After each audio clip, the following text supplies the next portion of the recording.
I came all the way from Bainbridge, Georgia, and for those of you who do not know where that is, we are as far south as you can get on the Georgia line without hitting Florida. We're right above Tallahassee. I serve on the Decatur County Planning Commission. I'm a TAG member. I'm a certified TAG member, and that's a transplant advocacy group. I own Interior Specialist, Inc. It's an interior decorating firm. But most importantly, I'm a Christian mom.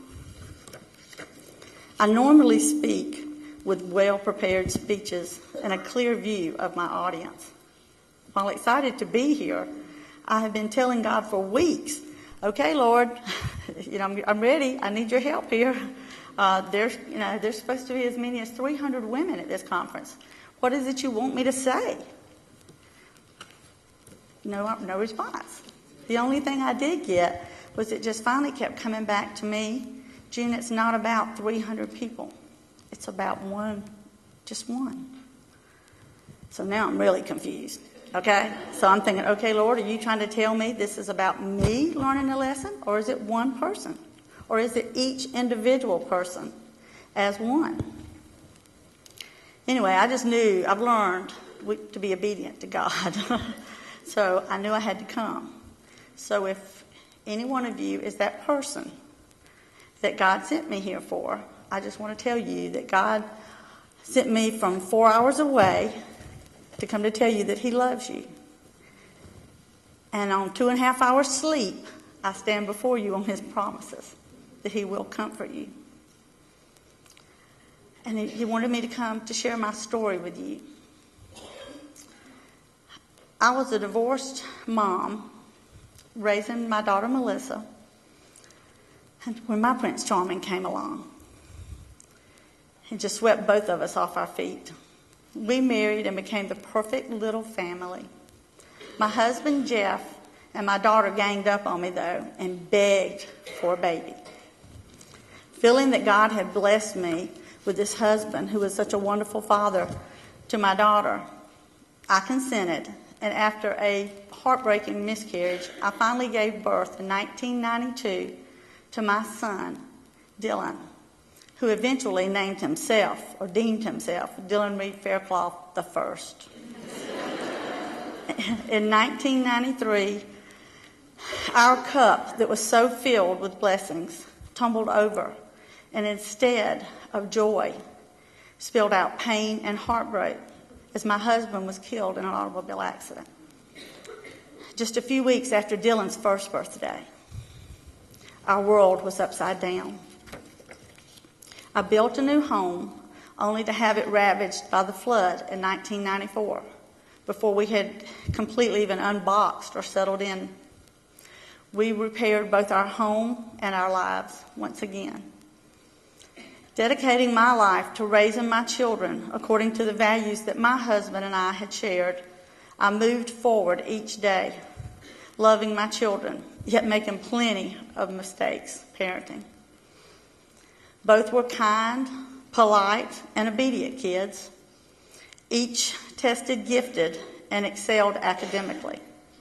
Melissa was well-rounded and a powerful leader in all that she set forth to do. Dylan was different.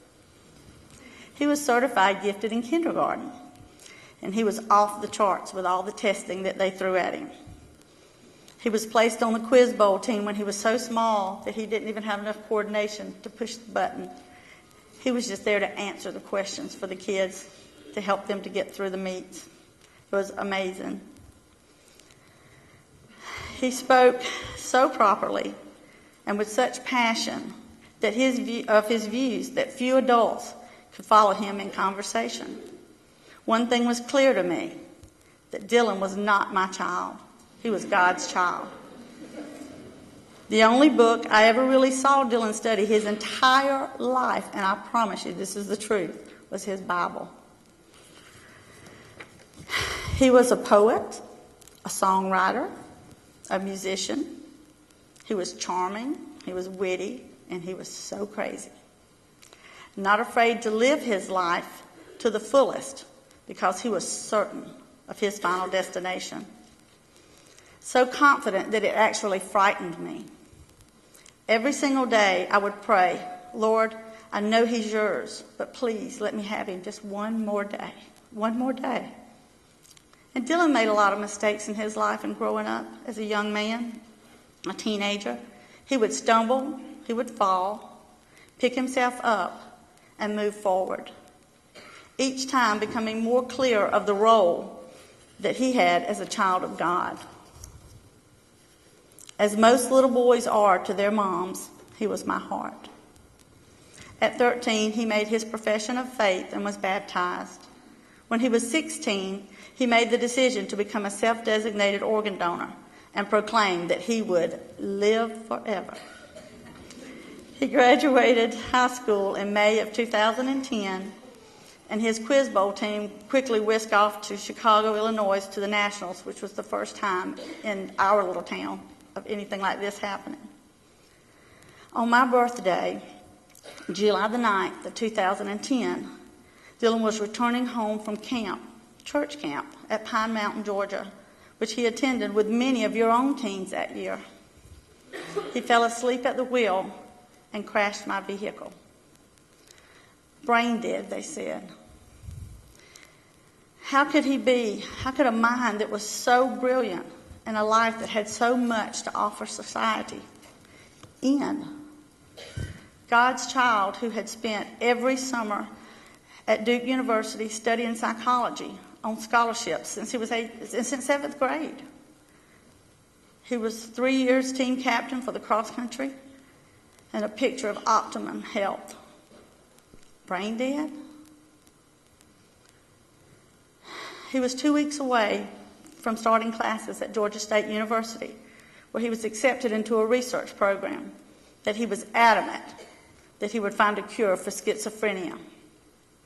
Brain dead. The decision to honor his wishes to give life to others and to allow his final Christian act to mankind was all that his sister and I could actually do for Dylan. I found within the quiet walls of the ICU a newfound respect and understanding for Mary and her agony over watching her child die on the cross. Let me be honest and say that God showed me very clearly that we would all be doomed in hell had it been left up to me to give up my child. There's no way I could have done it willingly. Not to save this world. I'm sorry. Love y'all. Tell you that, but wouldn't have done it.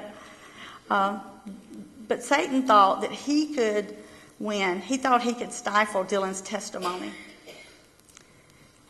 But he didn't know that God would have the final victory in Dylan's life and in his death as well. On his dad's birthday, we laid Dylan to rest beside his father. The little boy who had always wanted to be a superhero and be larger than life became exactly that in his death. We are certain that God allowed Dylan to choose former Georgia Tech quarterback and retired acclaimed high school coach, 70-year-old Stan Gann of Warner Robins, Georgia, as Dylan's heart recipient.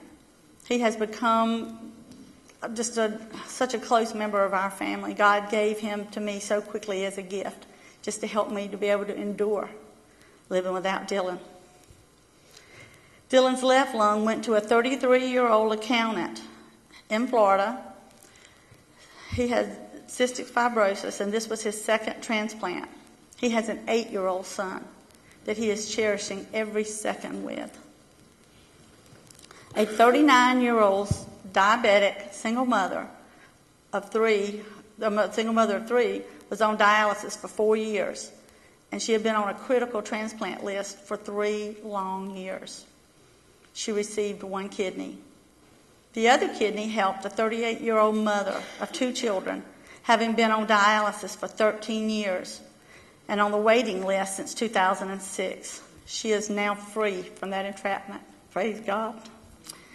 A 49-year-old man received Dylan's liver. We received a letter from him, and he's doing great, and he is getting back to fishing. That's what he loves. Dylan's only usable cornea was transplanted into an 11-year-old boy from Uganda.